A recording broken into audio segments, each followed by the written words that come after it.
ஜாதிகள் கொந்தளித்து ஜனங்கள் விருதாக்காரியத்தைச் சிந்திப்பானேன்?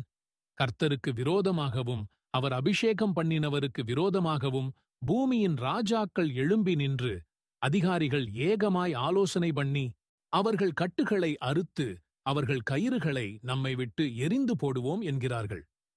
பரலோகத்தில் வீற்றிருக்கிறவர் நகைப்பார், ஆண்டவர் அவர்களை இகழுவார்.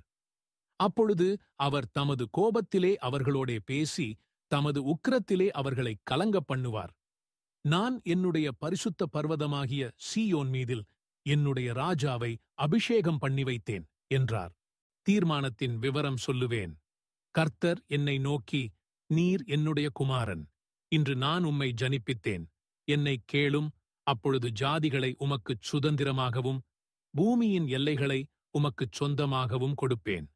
இருப்புக்கோலால் அவர்களை நொறுக்கி குயக்கலத்தைப் போல் அவர்களை உடைத்துப் போடுவீர் என்று சொன்னார்.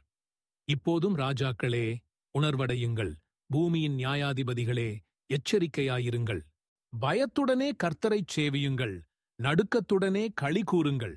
குமாரன் கோபங்கொள்ளாமலும் நீங்கள் வழியிலே அழியாமலும் இருக்கும்படிக்கு அவரை முத்தஞ்செய்யுங்கள்.